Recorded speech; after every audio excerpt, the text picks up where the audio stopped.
Rafael used to wear sleep deprivation like a badge of honor.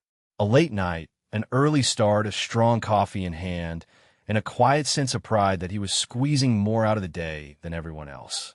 While other people were shutting their eyes, he was still answering emails, finishing tasks, planning tomorrow, and convincing himself that sleep was just wasted time. "I'll catch up later," he'd say, almost as if the body kept a neat little savings account for rest. But later never really came. At first, it was subtle. He'd walk into a room and forget why. He'd reread the same paragraph 3 times and still not absorb it. Then came the little slips, a name he couldn't recall, a meeting time he nearly missed, a sentence that vanished halfway out of his mouth. The kind of mistakes that make you laugh once or twice, then quietly worry you. His concentration felt like a shaky signal, his memory like a drawer that no longer opened smoothly. And the worst part? He was still trying to push harder, as if effort alone could outmuscle exhaustion. One evening, after yet another foggy day, Rafael slumped into his chair and muttered, "This can't be normal." His wife looked up from across the room and gave him that look people reserve for obvious truths we've been ignoring for far too long. "Maybe," she said, "you're not lazy. Maybe you're just tired." That sentence stayed with him. Because what if sleep wasn't downtime at all? What if, while we're out cold, the brain is doing some of its most important work? Not dreaming, not resting in the way we think, but running a hidden overnight service crew, clearing out the waste of the day, tidying up the mess, and preparing everything for another round. And that's where the story gets fascinating. Inside your brain, there's a kind of cleaning system most people never hear about, a quiet maintenance team that becomes far more active when you sleep. It helps wash away leftover debris from all the thinking, feeling, deciding, and reacting you did while awake. Miss that process too often, and the effects don't stay invisible for long. So if sleep has ever felt like an inconvenience, or something you can simply sacrifice to get more done, Rafael's story might change your mind. Because the real question isn't whether you can function on less sleep for a while. The real question is what, exactly, is being neglected while you keep pushing through the night. By now, Rafael had stopped laughing at sleep and started fearing it. The strange thing was, the more he tried to squeeze extra hours out of the night, the less his days seemed to give back. He'd sit at his desk with a mug of cold coffee, staring at the same paragraph again and again, and the words just wouldn't stay put in his head.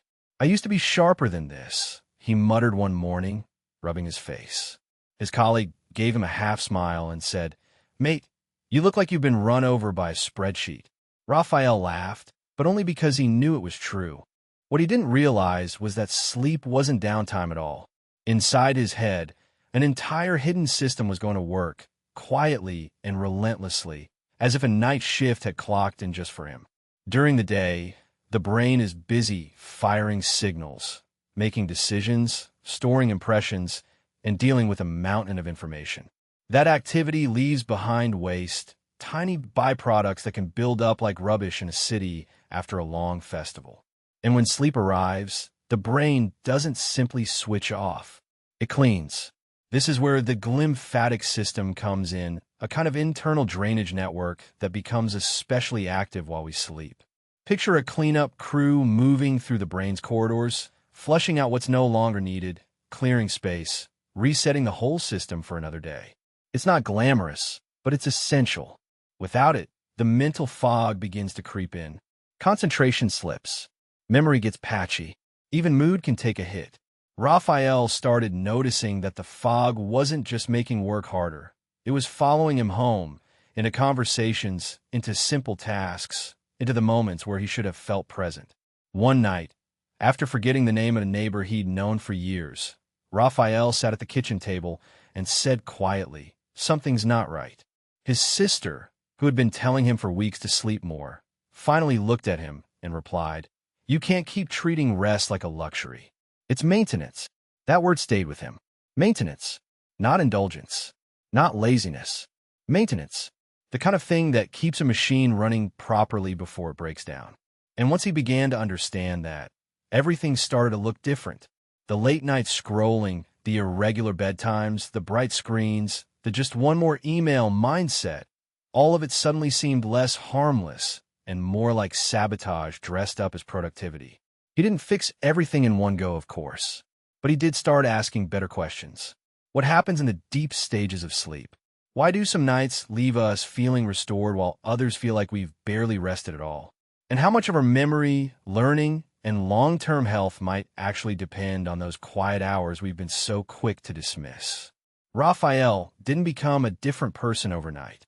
He still had the same job, the same deadlines, the same phone lighting up late at night. But once he understood what was happening behind the scenes while he slept, he started looking at bedtime in a very different way. It wasn't empty time. It wasn't laziness. It was maintenance. It was the brain quietly washing the day away, clearing out the mental clutter before it could build up and start causing trouble. The first change was simple. He stopped treating sleep like a reward he had to earn after everything else was done. Instead, he began protecting it like something valuable. A propria rotina. Less screen time. A lighter dinner.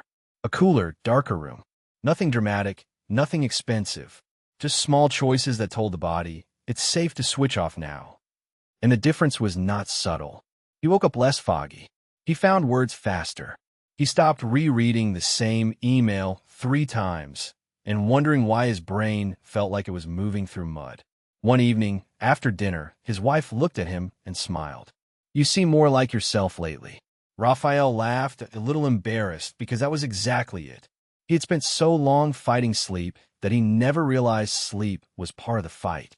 Not against time, but against wear and tear. Against the invisible residue that daily life leaves behind in the mind. And that's the real takeaway here. Your brain is not idle when you sleep. It's working hard, sorting, repairing, cleaning. It uses the night to prepare you for the next day, and if you keep cutting that process short, the bill eventually comes due. Concentration slips. Memory gets patchy. Mood becomes fragile. Over time, the effect can spread far beyond a bad morning. So maybe the question isn't whether you can get by on less sleep. The question is how much clearer, calmer, and sharper your life could feel if you gave your brain the time it actually needs to do its job. If this made you rethink the way you treat your nights, leave a like. And be honest, how many hours did you sleep last night? If you want more eye-opening explanations like this, subscribe, because there's a lot more going on in your body while you sleep than most people ever realize.